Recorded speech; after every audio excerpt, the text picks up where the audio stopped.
Assalamualaikum warahmatullahi wabarakatuh. Perkenalkan, nama saya Jimmy Nugraha dengan NIM 1041631 akan mempresentasikan ujian tengah semester untuk kedua perancangan arsitektur 5. Untuk yang pertama, analisis presiden dan studi banding. Hotel yang saya studi bandingkan adalah Hotel Mani Legian dan Hotel Indigo Bali Seminyak yang berada di Bali. Untuk poin yang pertama itu masa, atau untuk Hotel Akman ini Legian lebih banyak berbentuk persegi untuk menyesuaikan cat agar lebih efisien di dalam membuat ruang. Dan untuk Hotel Indigo Bali Seminyak dominan dengan bentuk persegi yang mengarah ke utara untuk mendapatkan view yang bagus. Untuk poin keduanya yaitu struktur. Eh, Struktur untuk masing-masing hotel hampir sama, menggunakan botol berkurang dan juga dengan sistem lift yang berkurang kurang lebih 4 meter kali 7 meter. Untuk penjaminannya, kata Akmani Legian memiliki entrance, front office, lobby hotel, kamar hotel, dan juga ruang servis di bagian ground floor-nya. Untuk Hotel Indigo Bali Seminyak, ada entrance dan lobby, kamar hotel, restoran, dan juga convention hall untuk ground floor. Untuk sirkulasi, Hotel Akmani Legian menggunakan double loaded dan single loaded koridor untuk menyesuaikan ruang yang ada, dan untuk Hotel Indigo Bali Seminyak lebih banyak menggunakan single loaded koridor karena lahan set yang cukup luas. Untuk pencahayaan alaminya, bagian tengah yang dibuat di Hotel Akmani Legian ini terbuka, membuat cahaya matahari dapat masuk ke berbagai ruangan di sekitarnya. Dan untuk Hotel Indigo Bali Seminyak, dengan set yang luas dan penataan kamar cukup terbuka, cahaya matahari dapat masuk dengan optimal ke setiap ruangan. Untuk selanjutnya itu analisis tapak.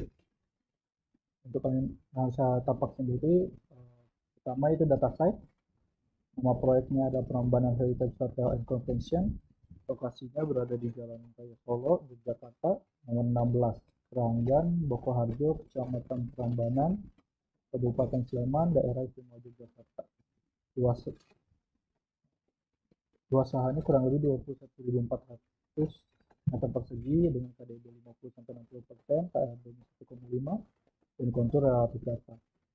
Untuk batas site-nya sendiri, batas A merupakan wilayah Candi, batas B kantor pusat taman wisata Candi, batas C pemilikan warga, dan batas D adalah area komersil.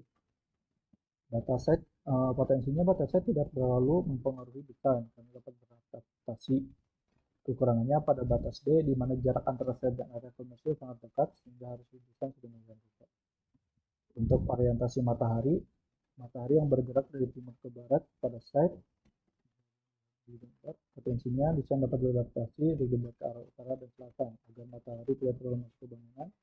Untuk kekurangannya, set bagian timur dan barat sangat terbuka sehingga desain bangunan harus mengurangi cahaya yang masuk.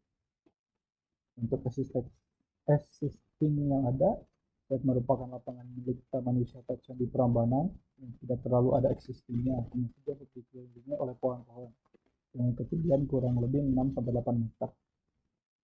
Potensinya, pohon dapat digunakan untuk barrier penutup view dari luar dan juga meredam kebisingan. Kekurangannya, desain harus minimal mungkin merusak pohon yang sudah ada dan menyesuaikan. Untuk kebisingan sekitarnya cukup bising dan merata karena saya dikelilingi jalan dan pemukiman. Untuk potensinya, adanya existing pohon sedikit meredam kebisingan yang ada. Kekurangan, bangunan yang bersifat privat harus berada lebih dalam agar kebisingan tidak tercapai. Untuk sirkulasi, jalur biru merupakan jalan dua arah dengan lebar kurang lebih 6 meter, sedangkan jalur hijau yang berwarna hijau merupakan jalan satu arah dengan lebar kurang lebih 3 meter. Untuk potensinya, jalur yang ada sudah teraspal dan dalam kondisi baik. Jalur juga mudah dikenali. Kekurangannya hanya ada satu jalur yang dua arah bagi kendaraan mobil dan yang lainnya hanya satu arah untuk kendaraan mobil. Aktivitas yang ada di sekitarnya seperti berikut. Potensinya pada bagian timur merupakan wilayah Candi Prambanan, di mana orang-orang hanya berjalan-jalan melewati taman. Untuk kekurangannya, saya dikelilingi oleh wilayah yang memiliki aktivitas yang sibuk di jam-jam tertentu. Untuk view ke arah utara itu persawahan di Gunung Merapi, ke arah selatan Jalan Raya Solo Yogyakarta, Untuk arah timur ada Candi Prambanan, arah barat permukaan penduduk. Potensi view cukup bagus ke segala arah, tetapi yang paling utama adalah Candi Prambanan dan Gunung Merapi. Kekurangan pada bagian barat yang merupakan pemukiman sebisa mungkin tertutup dari luar maupun dalam site. Selanjutnya pada program ini, di sini membuat program ini ada kamar berupa standar atau deluk yang berjumlah 298 buah, jumlah site 40, resident suite-nya 2, lalu ada front of house, meeting and conference, dan fasilitas-fasilitas lain seperti kebugaran fitness, spa, sauna, kolam renang, restoran hotel, coffee shop, toko, dan lain-lain.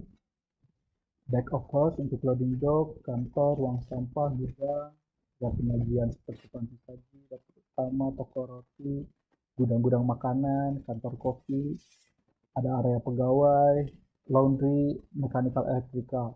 Semua ini total luasnya memiliki total luas kurang lebih 21.929 meter persegi.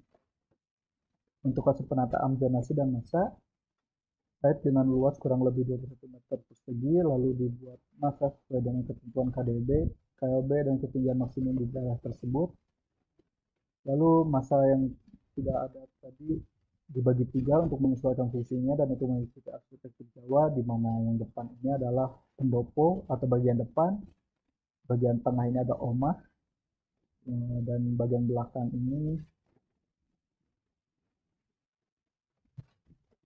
penyesuaian masa terhadap set dan view, lalu ada penyesuaian masa terhadap set dan view agar lebih maksimal terhadap view yang akan diberikan. Sekian, terima kasih.